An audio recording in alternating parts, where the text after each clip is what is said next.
قرآن مجید کا 15واں سپارہ۔ اللہ تبارک و تعالیٰ نے آغاز اپنے محبوب کی معراج سے فرمایا۔ سبحان الذی اسری بعبدہ لیلا من المسجد الحرام الی المسجد الاقصی۔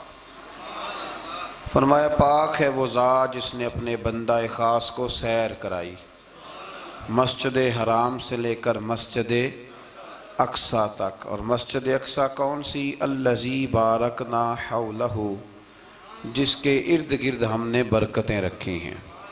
لنوریہ من آیاتنا، تاکہ ہم انہیں اپنی نشانیاں دکھائیں۔ معراج حضور کی سیر کا نام ہے۔ اللہ نے کہا محبوب آؤ اپنی سلطنت کی سیر کر لو۔ معراج حضور کی سیر و سیاحت کا نام ہے، بس سیر کرنے گئے تھے محبوب، اور رات کے تھوڑے سے حصے میں۔ اور مسجد اقصی وہ مسجد جس کے ارد گرد ہم نے برکتیں رکھی۔ مسجد کے اندر برکتیں ہوتی ہیں کہ ارد گرد ہوتی ہیں؟ الذی بارکنا حولہ، جس کے ارد گرد ہم نے برکتیں رکھی ہیں۔ تو مفسرین نے فرمایا کہ مسجد اقصی کے ارد گرد انبیاء کے مزارات تھے، تو فرمایا کہ اس کے ارد گرد ہم نے برکتیں رکھی ہیں۔ جہاں نبی کا وجود ہو وہاں برکت ہوتی ہے، جہاں ولی کا وجود ہو وہاں برکت ہوتی ہے۔ لنوریہ من آیاتنا، تاکہ ہم انہیں اپنی نشانیاں دکھائیں۔ واقعہ معراج ظاہر ہے ایک تفصیلی اور ایک بڑا حیرت انگیز اور محبوب کی عظمت اور شانوں والا واقعہ ہے۔ تو اللہ تبارک و تعالیٰ نے 15ویں پارے کا اور سورہ بنی اسرائیل کا آغاز اسی آیت سے فرمایا ہے۔ آیت نمبر 4 سے بیان ہوا ہے کہ بنی اسرائیل کو بائبل میں بتا دیا گیا تھا کہ وہ زمین میں 2 مرتبہ فساد اور سرکشی کریں گے۔ چنانچہ یہ دونوں مواقع آئے اور اللہ نے ان پر جابر بندے مسلط کیے۔ آیت نمبر 11 میں اللہ تعالیٰ نے فرمایا کہ انسان بڑا ہی جلد باز ہے، اسے بڑی جلدی ہے، بڑی جلدی کرتا ہے۔ آیت نمبر 12 میں بتایا کہ ہم نے نظام لیل و نہار کو اپنی قدرت کی 2 نشانیوں، اور ہم نے دن کو روشن بنایا تاکہ تم اپنے رب کا فضل تلاش کرو اور سالوں کی گنتی اور حساب کو جان لو۔ آیت نمبر 13 سے بتایا کہ ہم نے ہر انسان کا اعمال نامہ اس کے گلے میں لٹکا دیا ہے، یعنی اللہ کی قضاء و قدرت میں جو طے ہے وہ ہو کے رہے گا، اور قیامت کے دن یہ اعمال نامہ ایک کھلی ہوئی کتاب کی صورت میں ہوگا۔ بندے سے کہا جائے گا اپنا اعمال نامہ پڑھو، آج تم خود ہی احتساب کرنے کے لیے کافی ہو۔ جس نے ہدایت کو اختیار کیا تو اسی کا فائدہ اسی کو پہنچے گا، اور جس نے گمراہی کو اختیار کیا تو اس کا وبال بھی اسی پر آئے گا۔ اور کوئی بوجھ اٹھانے والا دوسرے کا بوجھ نہیں اٹھائے گا، اور ہم اس وقت تک عذاب دینے والے نہیں جب تک کہ اتمام حجت کے لیے ہم رسول نہ بھیج دیں۔ اگلی آیت میں قدرت کا ایک قانون بیان کیا گیا ہے کہ جب ہم کسی بستی والوں کو ہلاک کرنے کا ارادہ کرتے ہیں تو اس کو عیش و عشرت کا دل دادہ لوگوں کو اپنے احکام بھیجتے ہیں، پھر وہ ان احکام کی نافرمانی کر کے عذاب کے مستحق ہوتے ہیں، اور یوں ہم ان کو تباہ و برباد کر دیتے ہیں۔ پہلے قومیں عیش میں پڑتی ہیں پھر تباہ ہوتی ہیں۔ اللہ تعالیٰ اپنے محبوب کی غلامی والی زندگی عطا فرمائے۔ اللہ آیت نمبر 18 میں فرمایا کہ جو صرف دنیا کے فائدے کا طلبگار ہو تو ہم اس کو اس دنیا میں جتنا چاہیں دے دیتے ہیں، اور پھر اس کا انجام جہنم ہوتا ہے۔ اللہ فرماتا ہے تو دنیا مانگے گا تو میں دے دوں گا، یہ نہیں کہ ملے گی نہیں، لیکن دنیا ملے گی، پھر جنت اللہ سے مانگیں ربنا آتنا فی الدنیا حسنہ وفی الآخرۃ حسنہ، یا اللہ دنیا بھی اچھی کر کے دے اور آخرت بھی ہمیں اچھی کر کے عطا فرما۔ آیت نمبر 21 میں ایک دوسرے پر دنیا میں فضیلت کا ذکر کرتے ہوئے فرمایا کہ آخرت کے بڑے بڑے درجے ہیں اور ان کی فضیلت بھی بہت بڑی ہے۔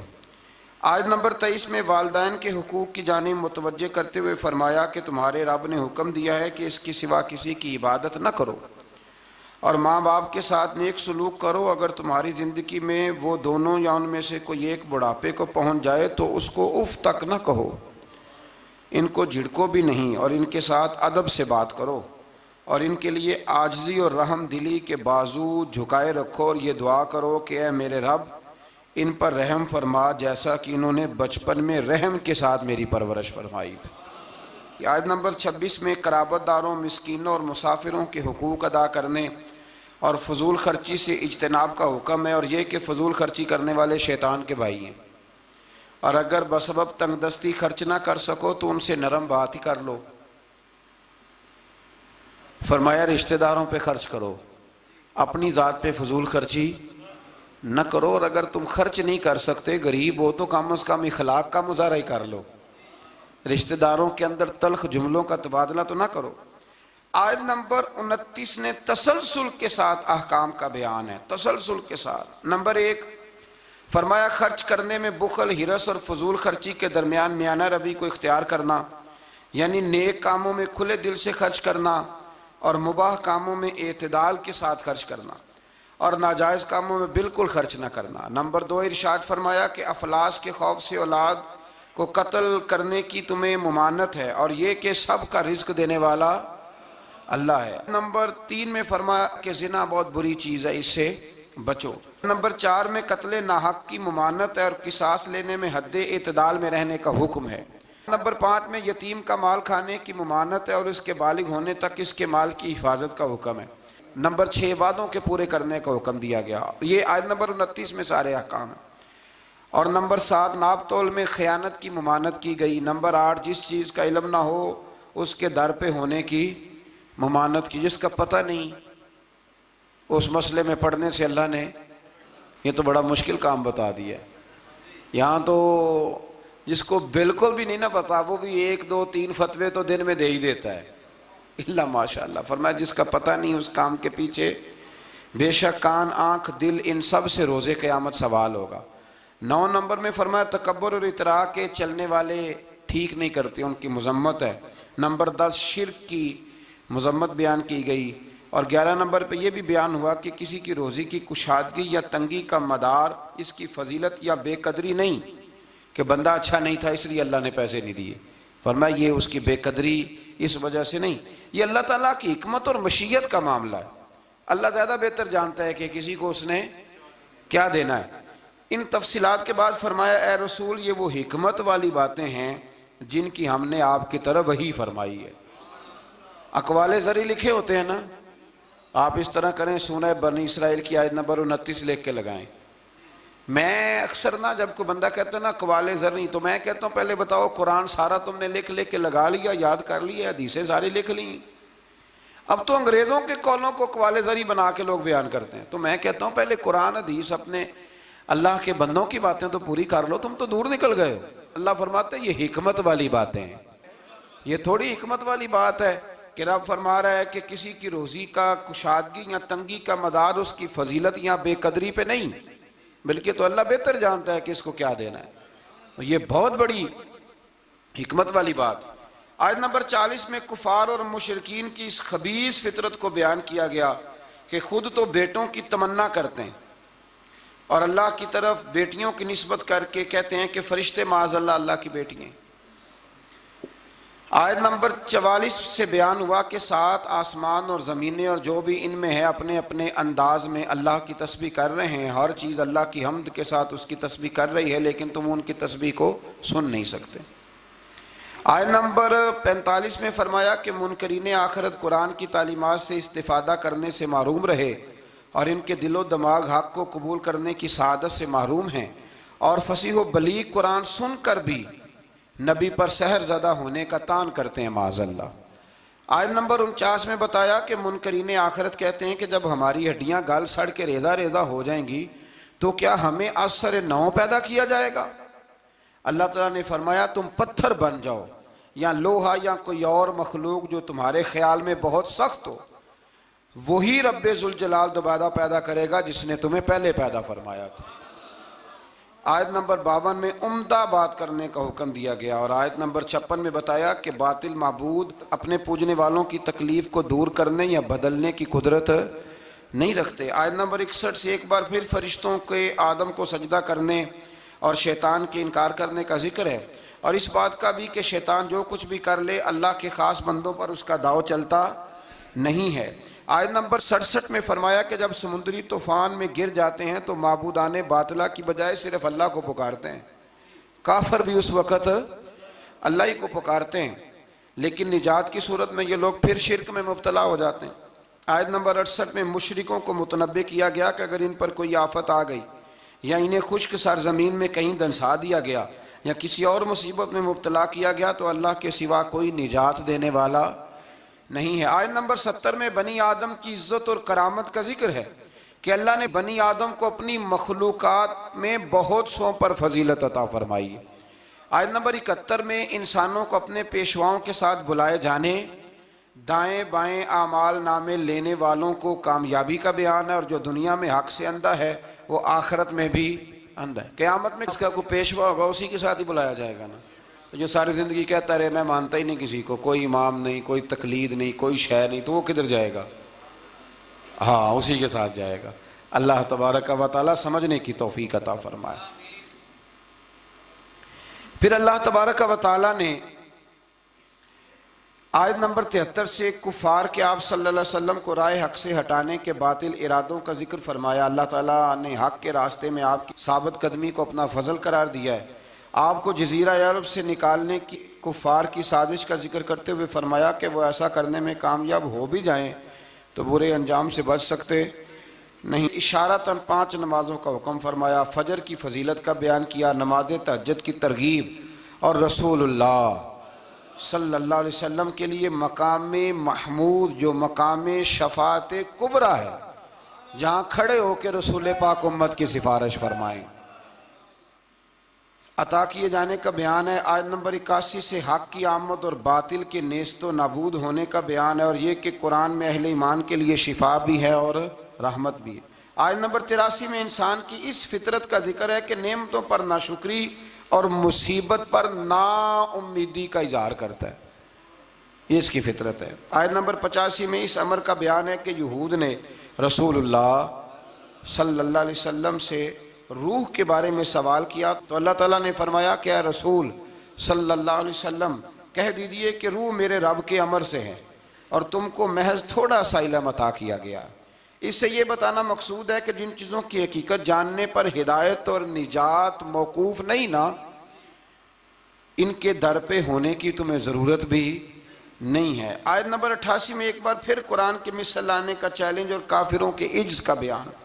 آیت نمبر 90 سے مشرکین مکہ کے بعد فاسد مطالبات کا ذکر کرتے ہوئے فرمایا کہ انہوں نے کہا ہم اس وقت تک آپ پر ایمان نہیں لائیں گے حتیٰ کہ آپ ہمارے لیے زمین سے پانی کا کوئی چشمہ جاری کر دیں، یا آپ کھجوروں اور انگوروں کے باغات کے مالک بن جائیں جن کے نیچے نہریں بہہ رہی ہیں، یا آپ ہمیں جس عذاب سے ڈراتے ہیں وہ لے آئیں، یا آسمان کو ٹکڑے ٹکڑے کر کے ہم پہ گرا دیں، یا اللہ اور فرشتوں کو ہمارے سامنے بے حجاب کر دیں، یا آپ کے لیے سونے کا گھر ہو، یا ہم آسمان پر چڑھ جائیں اور پھر آسمان سے ہم پر کتاب نازل کریں جس کو ہم پڑھیں.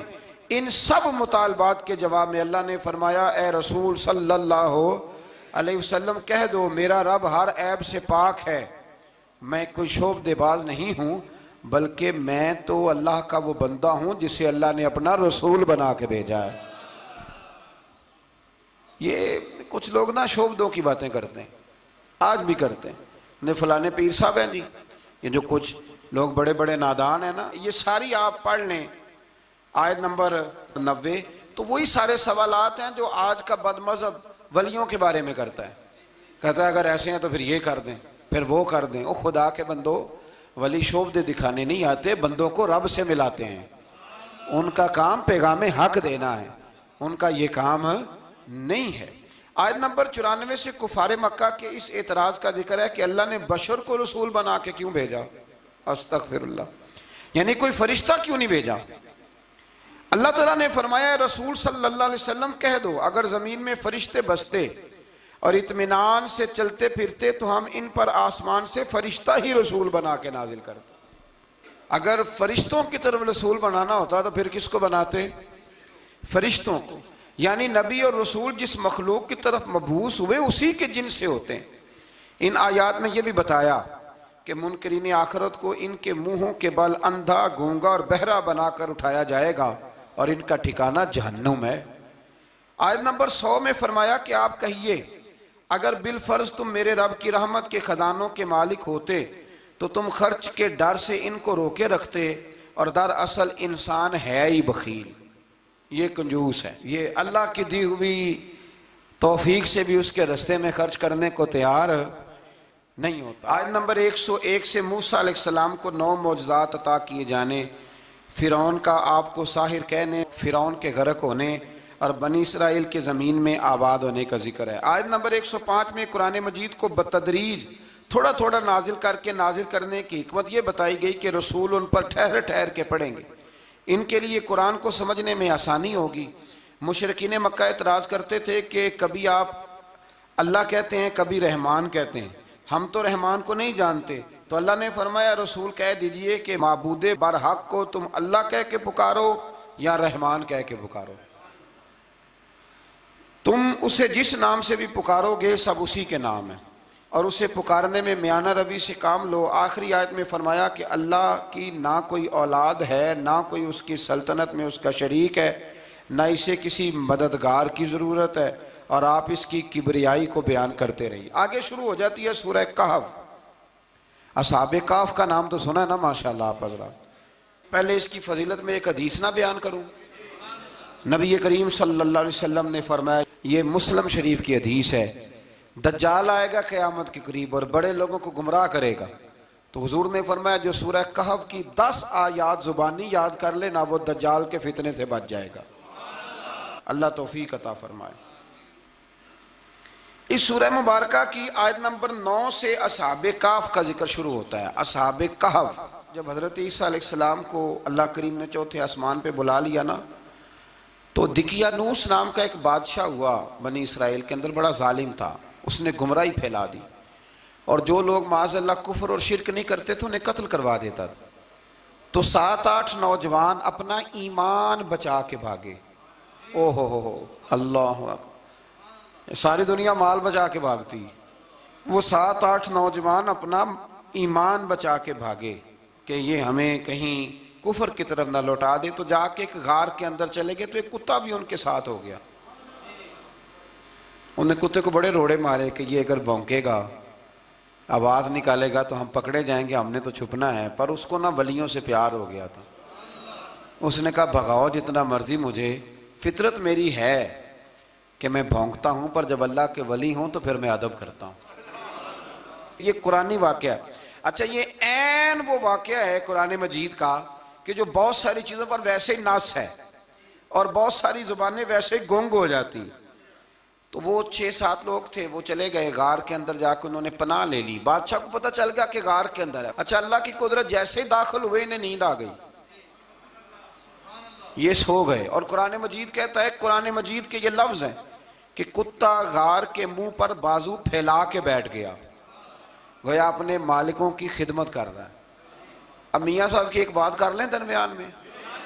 میاں صاحب فرماتے ہیں جنہ تنا وچ عشق نہ رچیا، کتے ہونا تھی چنگے، اور چلو مالک دے کر راکھی کر دے، صابر بھوکے ننگے۔ یہ دیکھو نا کہ اتنا تو ان کے اندر بھی کمال ہے، اپنے نا دونوں بازو پھیلا کے، کتا بھی غار پہ بیٹھ گیا، ان کو نیند آ گئی۔ بادشاہ نے پتہ کرایا کہاں بھاگ کے گئے، تو کہا وہ غار کے اندر ہیں۔ بادشاہ کہنے لگا کہ ان کی سزا یہ ہے کہ ایک دیوار چن دو غار کے منہ میں، غار کوئی بند کر دو۔ جس بندے کی ڈیوٹی لگائی نا غار چننے کی، بندہ بڑا نیک تھا، اس کو دیوار بنانے کا ذمہ دیا، اس نے نا دیوار بھی بنائی اور ایک تختی پہ نا سب کے نام لکھے، اور وہ تختی ایک صندوق میں رکھ کے وہاں بند کر دی، اور اسی طرح کی ایک تختی اس کے نیچے لکھا کہ ایک تختی ان کے ناموں کی نا میں مال خزانہ میں بھی بند کر رہا ہوں۔ اللہ تبارک و تعالیٰ کی قدرت کے بعد مفسرین نے لکھا ہے وہ 100 سال تک سوئے رہے، اور بعض نے لکھا ہے کہ 300 سال تک سوئے رہے۔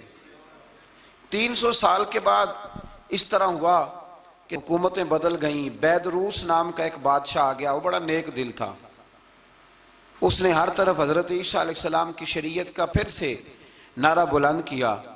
اب نا کچھ لوگ ایسے تھے جو منکر ہو گئے تھے کہ مرنے کے بعد دوبارہ کیسے اٹھیں گے۔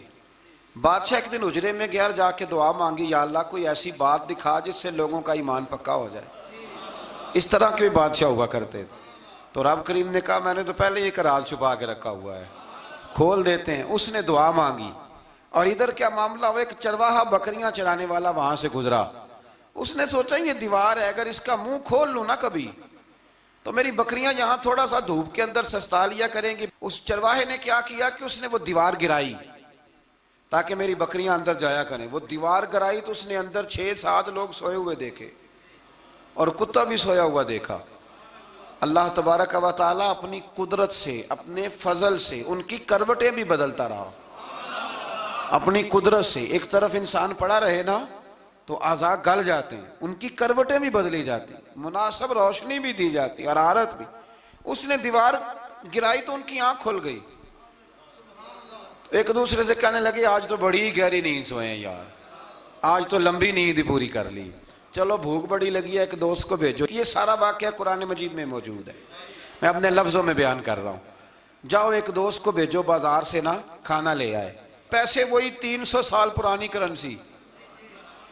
وہ جب نان بھائی کی دکان پہ گیا نا سامان لینے, اس کو پیسے دیے تو نان بھائی نے ہاتھ پکڑ لیا, کہنے لگا میاں تو کدھر سے آیا, یہ کون سے پیسے؟ اس نے کہا پیسے کاہے کہ میں بھی سوچ رہا ہوں کہ حالات بدلے ہیں, سارے حضرت عیسیٰ کا کلمہ پڑھ رہے ہیں, ماحول اور ہے. اس نے کہا تیرے ہاتھ کوئی خزانہ لگ گیا ہے. یہ تو ہم نام سنتے تھے کہ یہاں کوئی دقیانوس نام کا بادشاہ رہا ہے, کوئی خزانہ, بتا کہاں سے لیے. شور ہوا, حاکم شہر تک خبر پہنچی, بادشاہ تک پہنچی. اس نے بتایا کہ بھئی ہم تو دقیانوس کے ڈر سے بھاگے ہیں, کل بھاگے ہیں یا آج سویرے, اتنا زیادہ ہمیں پتہ نہیں, کل یا آج سویرے بس نا. اتنا سا ہمیں یاد ہے کہ ہم گئے تھے. بہرحال لوگ جمع ہو گئے, اکٹھے ہو گئے, غار تک پہنچے. اب جو غار کے اندر تھے وہ پتہ کہتے لگتا ہے ہمارا دوست پکڑا گیا ہے. پکڑا گیا ہے تو اب بندے جمع ہو گئے. وہ اندر ڈر رہے تھے, تسبیح کر رہے تھے, اللہ کو یاد کر رہے تھے. ادھر یہ پہنچ گیا.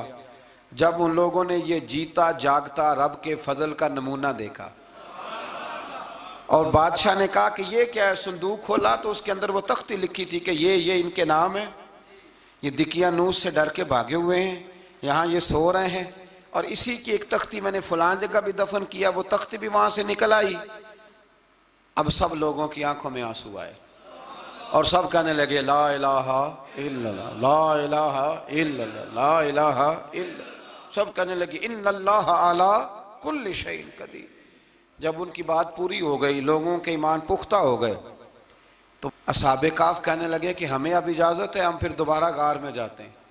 وہ غار میں گئے تو رب نے پھر انہیں موت عطا فرمائی, نیند عطا فرمائی, تحفہ دیا. بادشاہ نے پھر اس کے آگے دیوار بنائی اور وہاں بادشاہ نے ایک مسجد تعمیر کرا دی, لوگ زیارت کرنے جاتے. یہ اصحاب کہف کا ذکر ہے. اب یہاں ہمارے مفسرین نے لکھا ہے کہ وہ جو کتا تھا نا وہ بھی ساتھ ہی تھا. اللہ قیامت والے دن اسے انسانی, یا تو انسانی شکل ملے گی یا جیسے رب کا فضل ہوگا رب کریم اسے بھی جنت عطا فرمائے گا. اس نے تبلیغ کی, دین کی, اس نے کیا کیا, تبلیغ کی, نمازیں پڑھی, روزے رکھے, حج کیا, 10 ہوتے صحیح اس کیتا کی. اسی آنکھیں نا خدا کے فضل سے ہم پر ہے سایہ غوث اعظم کا, ہمیں دونوں جہاں میں ہے سہارا غوث اعظم کا. لوگ پریشان ہو جاتے ہیں, کہتے ہیں کس طرح کی بات کرتے ہو, تو میں نے کہا اصل میں تیرا عقیدہ کچا ہے. وہاں تو کتا چلا جائے ولی کے پاس تو رب اسے جنت دے دیتا ہے, تو جیگتا جاتا مومن جائے تو اللہ کیوں فضل نہیں فرماتا. اس سے آگے نا پھر آیت نمبر 32 ہے, اس میں اللہ تبارک و تعالیٰ نے 2 لوگوں کا واقعہ بیان کیا ہے. فرمایا ایک شخص کے انگوروں کے باغات تھے اور چاروں طرف سے انہیں کھجوروں کے درختوں نے گھیر رکھا تھا, اور درمیان میں کھیتی بھی تھی اور بیچ میں دریا بھی بہہ رہا تھا, اور ان باغات نے بہت عمدہ فصل دی. ایک دن یہ شخص اپنے ساتھی سے کہنے لگا میرا مال اور افرادی قوت تم سے زیادہ ہے, مجھے یقین ہے کہ یہ باغ کبھی برباد نہیں ہوگا. اول تو مجھے قیامت کا یقین ہی نہیں معاذ اللہ, لیکن اگر قیامت آئی تو مجھے وہاں سے بھی بہتر مال ملے گا. اس کے دوسرے ساتھی نے کہا تو اپنی اصل کو بھول گیا ہے اور تو نے اپنے خالق کی ناشکری کی جو کہ وحدہ لا شریک ہے. اگر تم نے باغ میں داخل ہوتے وقت ماشاءاللہ لا قوت الا باللہ کہہ دیا ہوتا تو یہ تمہارے حق میں بہتر ہوتا. اگرچہ مال اور اولاد میں تم سے کم ہوں, لیکن میرا ایمان یہ ہے کہ اللہ تعالیٰ مجھے اس سے بہتر نعمت عطا کرے گا، اور آسمان سے کوئی آفت آئی اور تمہارا باغ تباہ و برباد ہو جائے گا، یا اگر اس کا پانی زمین میں دھس گیا تو پھر تم اسے تلاش نہ کر پاؤ گے، بالآخر اس شخص کا باغ برباد ہو گیا۔ وہ جو کہتا تھا نا مجھے یقین نہیں قیامت نہیں آئے گی، اس کا باغ ہی، اور وہ کف افسوس ملتے ہوئے کہنے لگا کاش میں نے شرک نہ کیا ہوتا، لیکن پھر اس کا کوئی نہ مددگار تھا اور نہ حمایتی۔ آیت نمبر 45 میں اللہ تعالیٰ نے دنیا کی زندگی کی ناپائیداری کو ایک مثال سے بیان فرمایا کہ آسمان سے بارش نازل ہوئی، گھنا سبزہ نکلا، پھر وہ سوکھ کر چورا چورا ہو گیا، جسے ہوا اڑا کے لے گئی، مال اور بیٹے تو محض جیتی دنیا کا سنگار ہے۔ جب تک تم زندہ ہو تب تک مال بھی ہیں اور بیٹے بھی ہیں، والباقیات الصالحات، ہاں اگر کچھ ہے باقی رہے گی تو تمہارے اچھے اعمال باقی رہیں گے، اور اگر اولاد نیک ہوئی تو وہ بھی باقیات الصالحات میں شامل ہو جائے گی۔ آیت نمبر 47 سے فرمایا کہ قیامت کے دن تمام روئے زمین پر ایک کھلے میدان کی صورت میں ہوگا، سب لوگ صف باندھے رب کے حضور اکیلے حاضر ہوں گے اور اپنے اعمال ناموں کو دیکھ کر خوف زدہ ہوں گے، کہیں گے ہائے افسوس اس اعمال نامے کو کیا ہوا، اس نے نہ کوئی صغیرہ گناہ چھوڑا نہ کبیرہ، مگر سب کو شمار کیا۔ آیت نمبر 50 میں حضرت آدم علیہ السلام کو فرشتوں کے سجدہ، ابلیس کی نافرمانی اور شیطان اور اس کی ذریت کے انسان کے دشمن ہونے کا بیان ہے۔ آگے پھر ذکر شروع ہو جاتا ہے حضرت موسیٰ علیہ السلام اور حضرت خضر علیہ السلام کا۔ یہ لفظ خضر بھی ہے اور خضر بھی ہے، یہ دو تین طریقوں سے پڑھا جاتا ہے۔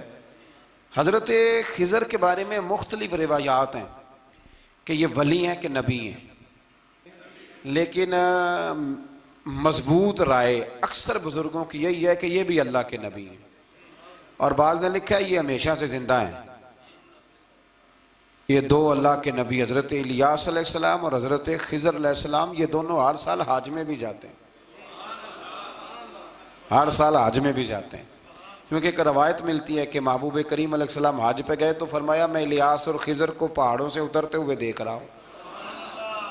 تو جن کو اللہ نے کھلی آنکھیں دی ہوتی ہیں پھر انہیں زیارت بھی ہوتی ہے، انہیں یہ نظر بھی آتے ہیں۔ حضرت خضر علیہ السلام کو اللہ نے علم لدنی عطا فرمایا۔ یہ علم لدنی اللہ جس کو اپنے پاس سے عطا کر دے اس کو علم لدنی کہتے ہیں۔ حضرت موسیٰ علیہ السلام ایک دن تقریر کرتے ہوئے کسی نے پوچھا کہ آپ سب سے بڑے عالم ہیں، فرمایا الحمدللہ۔ تو اللہ کریم نے فرمایا نہیں ہے موسیٰ کلیم آپ سے بڑے بڑے بھی ہیں، بڑے بڑے لوگ ہیں۔ ہمارے ہاں مسئلہ ہے پا نہ پڑی اور لوگ مناظرہ کرنے آتے ہیں، کئی دفعہ لوگ نا مسئلہ بتاتے ہیں تو میں کہتا ہوں جناب آپ نے بتا دیا کہ اب آپ نے حکم کرنا ہے، اب آپ نے حکم کرنا ہے۔ کبھی کبھی کچھ لوگ ایسی باتیں کرتے ہیں وہ جی آپ ایک بندے کا نام لیتے ہیں ذکر کرتے ہیں، تو میں نے کہا چلو ہم نے بھی کہیں کچھ پڑھا ہی ہوگا نا تبھی تو ذکر کرتے ہیں، لیکن جو آتے ہیں نا لوگ وہ مشورہ تمہارے دور میں ہے ہی نہیں، جس نے جو لائن پڑھ لیا ہے وہ اس پہ پکا ہو گیا، سارا نہیں نہ پڑھا، سارا پڑھے پھر بات سمجھ میں آتی ہے۔ حضرت موسیٰ کلیم اللہ کے نبی ہیں اور کیا بات ہے ان کی، اور یہ بھی اللہ کا فضل ہوا حضرت موسیٰ نے یہ بات کی تبھی تو ہمیں اتنی شاندار حکمتوں کے پھول ملے، یہ بھی حضرت موسیٰ کا ہی کمال ہے۔ تو حضرت موسیٰ نے کہا کہ اے اللہ وہ جو مجھ سے بڑا ہے عالم ہے وہ کہاں ملے گا جس سے میں حکمت کی بات سیکھوں، تو فرمایا جہاں مجمع البحرین ہے نا دو دریا ملتے ہیں وہاں وہ ملے گا۔ حضرت موسیٰ کلیم سے اللہ نے فرمایا کہ جاؤ جہاں دو دریا ملیں گے نا وہاں تمہیں وہ شخص ملے گا۔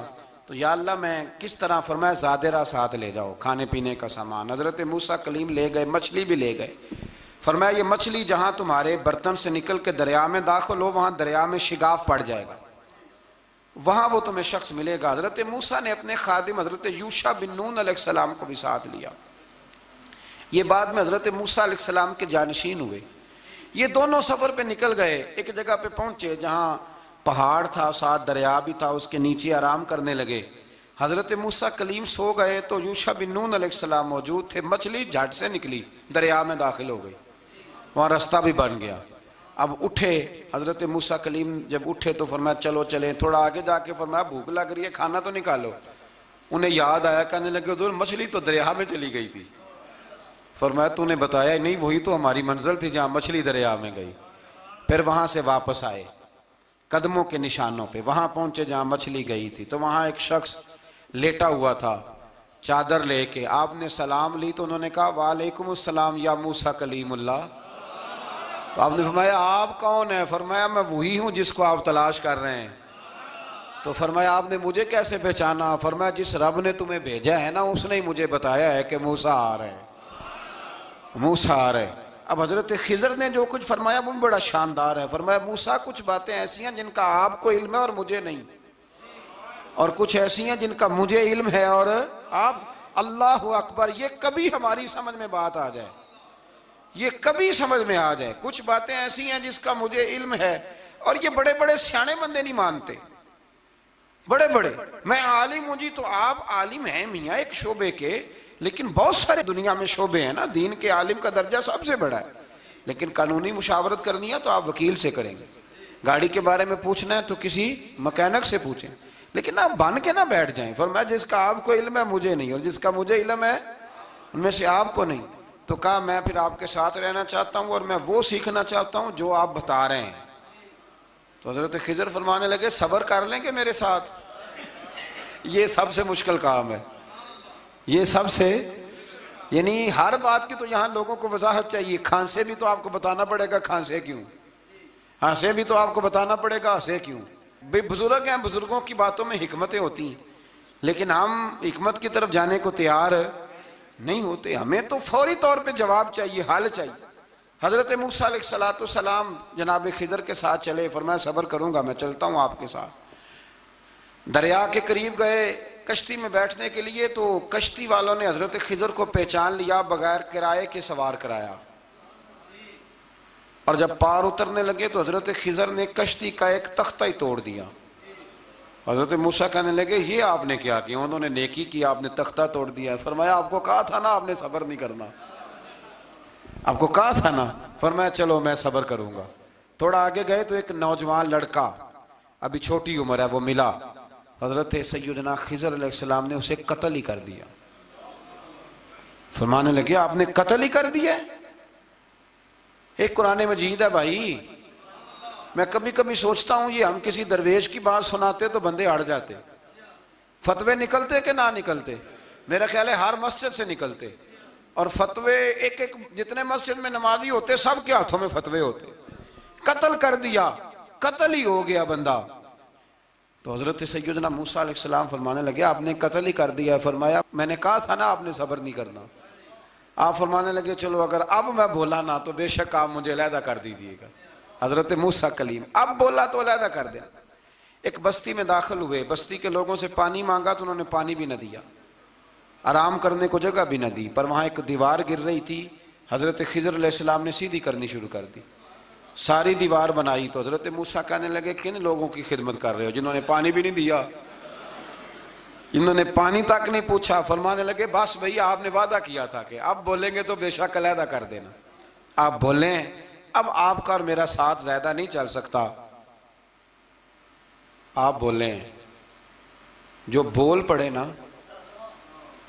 غلامی کرے تو رستے لمبے چلتے ہیں، اور جو بولے نا جس کو وضاحتیں چاہیے ہو وہ غلام نہیں ہوتا، اس کے ساتھ پھر باتیں لمبی. ہاں تو آنکھ بند کر کے چل. ہاں آزم جاتے لائیے ہی نہ تجھے لائیے تھے، پھر آنکھ بند کر کے پیچھے چل کے بات ختم ہو گئی. حضرت خضر علیہ السلام نے جب کہا نا کہ اب آپ کا وعدہ ختم ہو گیا، فرمایا اب میں آپ کو جانے سے پہلے حکمت بتاتا ہوں. یہ وہ علم ہے جو اللہ نے مجھے اپنے پاس سے عطا فرمایا ہے، یہ وہ ہے جو علم لدنی ہے.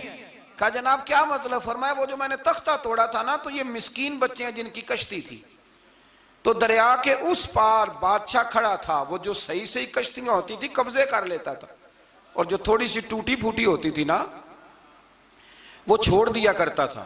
تو میں نے تھوڑی سی کشتی ان کی اس لیے توڑ دی ہے تاکہ دیکھے گا تو چھوڑ دے گا، اس لیے میں نے بھلا کیا ہے. اور فرمایا وہ جو بچہ میں نے قتل کیا نا وہ شروع سے ہی کفر کا دل دادا تھا، اس کے ماں باپ نیک تھے. اگر بڑا ہوتا جوان ہوتا تو ہو سکتا ہے ماں باپ کو بھی کفر میں مبتلا کر دیتا. اب اس کے بدلے اللہ انہیں صالح بیٹا عطا فرمائے گا.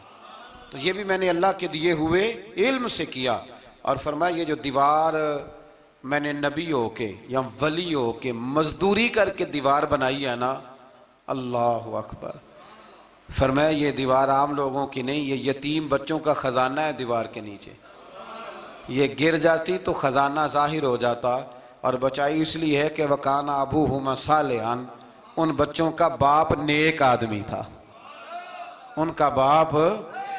قاضی ثناء اللہ صاحب پانی پتی فرماتے ہیں ڈائریکٹ باپ نہیں تھا، 7ویں نسل میں جا کے باپ بنتا تھا۔ سن لیں یہ بھی بات، ایک بندہ نیک ہو تو اس کی 7 نسلوں تک رب خزانوں کی بھی حفاظت فرماتا ہے۔ اب آپ اندازہ فرمائیں کہ بات کتنی دور تک جاتی ہے۔ بزرگوں کی باتوں میں نا حکمتیں ہوتی ہیں، دانائیاں ہوتی ہیں۔ یہ طریقت کے جو لوگ ہوتے ہیں انہیں سبق یہ دیا جاتا ہے کہ آمنا وصدقنا، ماننا ہے اور تصدیق کرنی۔ ہمارا معاملہ یہ ہے کہ یہاں وضاحت دینی پڑتی، وہ جی وہاں کیا ہوا تھا، وہ جو گاڑی آپ کے پاس ہے تو وہ کہاں سے آئی، تو وہ جو کل آپ نیا جوڑا پہن کے آئے تھے تو وہ کدھر سے آیا۔ تو جو لوگ وضاحتیں مانگتے ہیں وہ اپنے نہیں ہوتے، ان کا غلامی کا رشتہ نہیں ہوتا۔ حبیب اور ہوتا ہے، شریک اور ہوتا ہے۔ شریک وضاحتیں مانگتے ہیں، حبیب محبت کرتے ہیں۔ ہمارا آج سب سے بڑا المیہ یہ ہے، سب سے بڑا، کہ ہم کسی حکمت کے تحت کوئی بندہ اگر کوئی کام کر رہا ہے تو مجبوری ہے کہ ہمیں وہ حکمت بتائی جائے، ایسا نہ کریں۔ یہ طریقہ حضرت غوث اعظم رضی اللہ تعالیٰ عنہ، حضور غوث پاک رضی اللہ تعالیٰ عنہ کو ایک شخص ملنے آ گیا۔ ملا علی قاری نے لکھا ہے، آپ کے ایک مرید نے کہا چل میرے پیر سے ملنے، کہنے لگا میں نہیں جاتا ملنے کسی پیر شیر سے، کہا نہیں آؤ تو صحیح۔ وہ آیا نہ تو اس نے دیکھا کہ 50 گھوڑے عربی نسل کے کھڑے ہیں غوث پاک کے دروازے، موٹے تازے چوڑے عربی نسل کے گھوڑے۔ اس کے ذہن میں خیال آیا، کہنے لگا یار سواری کے لیے اگر رکھے ہیں تو ایک بھی کافی تھا، 50 کی کیا ضرورت تھی۔ اللہ اکبر۔ اب واقعی 50 کھڑے تھے، مرید کے پاس جواب ہی کوئی نہیں تھا، کہنے لگا یار پتہ مجھے بھی کوئی نہیں، لیکن حضرت صاحب نے رکھے ہیں تو حکمت ضرور کوئی ہوگی، حکمت ضرور کوئی، اس کی کوئی حکمت ہوگی۔ اللہ اکبر۔ وہ چلے گئے واپس۔ وہ روز تنقید کرتا، کیسا تیرا پیر ہے 50 گھوڑے رکھے ہوئے، کیسے تیرا پیر ہے 50 گھوڑے رکھے ہوئے۔ کچھ دن گزرے تو ملا علی قاری کہتے ہیں وہ اعتراض کرنے والے کے پیٹ میں کوئی تکلیف ہوئی، بغداد کے سب سے بڑے طبیب کے پاس گیا۔